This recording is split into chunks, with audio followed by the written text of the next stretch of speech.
Renegade. Gonna be the first ride of the day. Could not be more stoked for this. This is the highlight of the trip for me personally.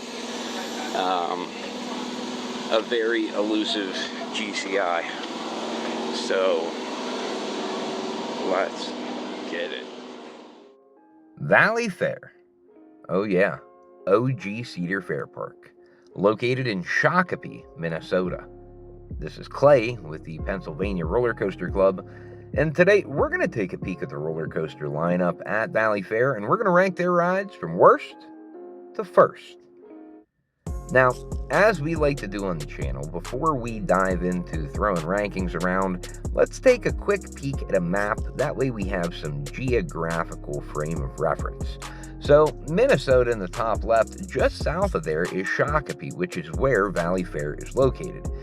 It's just a few hours to the west of Green Bay and a few hours to the northwest of the Wisconsin Dells area. Now, Kristen and I, in late March, early April, had got to spend some time in this part of the country and had quite a blast doing so. Now, we do understand that 2026 is going to mark the 50-year anniversary for Valleyfair. And I do anticipate on the park announcing next season a new roller coaster to open for 2026 for the 50-year anniversary celebration. Hopefully, they just get better treatment than Great Adventure did this year. But let's talk about what's actually here. Number 8. Cosmic Coaster. Now, as you can probably tell, this isn't really our target demographic for the channel or for our own personal passions, but it doesn't change the fact that Cosmic Coaster is very important for the lineup at Valleyfair. You have to be able to offer something towards the younger generation and get that child, that youth, invested in coasters at an early age. And maybe they can ride number 7, Corkscrew. Now, I probably would not recommend this being the first steel roller coaster that your kid goes on that is not a kid's coaster or a family coaster, mainly because this is probably one of my least favorite corkscrews that I have been on. And that even includes some of the Vekoma versions that I have ridden. But, you know, again, it does have a place in the park, and really the only place is it goes upside down. And it's the only ride that does that. Kind of crazy, but 2026 hopefully can change that. But moving on, number 6, Mad Mouse. So, Mad Mouse, guys, this is an Aero Wild Mouse, and it is good. Most of the Aero Wild Mice are pretty good.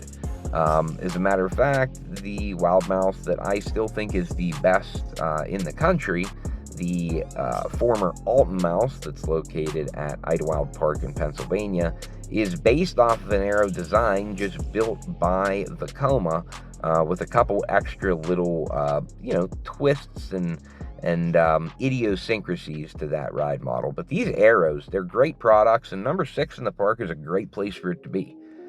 Moving on, number 5, Excalibur. Now, admittedly, we did not get an opportunity to ride this. It was the week prior to the ride opening for the season, and we were disappointed, but ultimately not that disappointed. You see, this is a very similar ride model to what Gemini would be at Cedar Point, just significantly shorter. And some people say more airtime. Maybe one day I'll get to experience it, but for me, not a huge loss. I don't expect it to be much better than 5. But number 4, High Roller. This is a ride that was very impressive to me. I had heard nothing about it. I had absolutely zero expectations going in. And, we're not talking about a world-class wooden roller coaster, but we are talking about a pretty darn good one, and one that probably deserves a little bit more acclaim. Maybe not a ton, but a little more acclaim. The ride is smooth, it's fun, it's accessible for a wide range of guests. I guess you would probably call this more of a family coaster, wooden coaster, than anything else, and I'm okay with that. because it's still pretty darn good.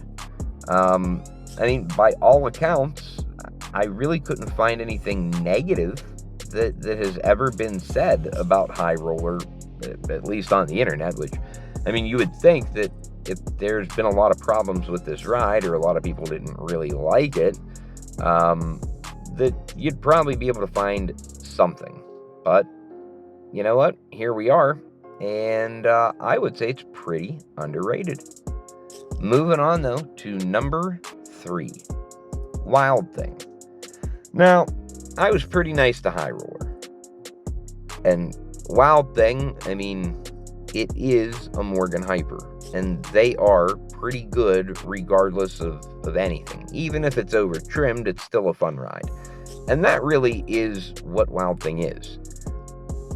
I still think, and you know, you may disagree with me, but after riding all of them, I think that Wild Thing is probably the one that I like the least. I think that it still over trims a little bit too much, comparatively speaking, to the others. But you know, it is good. Number 2, Steel Venom. Boy, guys, I have a little bit of a love obsession with these Intamin Impulse coasters. These are really wicked. They are, they're a novelty item, I will admit, but a darn cool novelty item. And getting to jump onto Steel Venom, it really reminded me how awesome the hold brake is. You know, I don't know if Dorney could ever have work done to Possessed to get the holding brake working again, but, I mean, when you're comparing the two rides, they are incredibly similar, obviously, but the one that I would rather ride, without question, is Steel Venom. Even though I was expecting the hold, man, it's still breathtaking when it happens. But it's still not number 1, because that belongs to Renegade. This ride, guys, is amazing. It is phenomenal in every sense of the word. It's a little bit smoother than what I expected. In the previous years, there have been enthusiasts that have ridden it and were not exactly impressed with the smoothness of the ride. Kristen and I had no issue with the roughness whatsoever.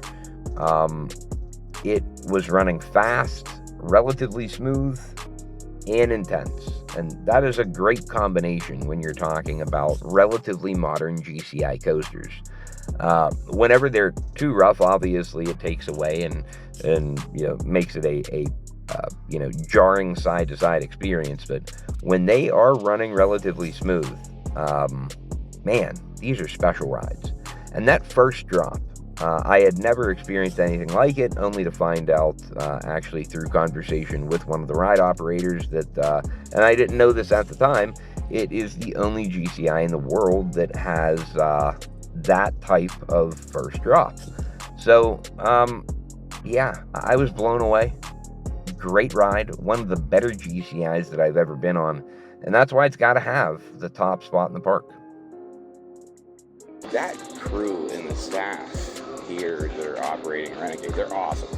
Not only are they quick and efficient, but they are super friendly and anxious to talk about the ride. And I have to admit, it was pretty cool to see the passion behind the staff and crew that were operating Renegade on the day that we were there. You can tell that the park takes a lot of pride in their world-class GCI, as they should. So, guys, let me know below, do you agree with our rankings? When I eventually ride Excalibur, is it going to climb up the rankings, or do I have it about where it deserves to be? If you haven't subscribed to the channel, please consider doing so. We're on our way to 1,000 subscribers. We would like you to be a part of it. And remember, it costs you absolutely nothing to subscribe and to help support us. Just doing that and liking the video goes a long way at helping us battle the YouTube algorithm and put our content in front of more people. Now, that is going to do it for today. But until next time, guys, we'll see you out there.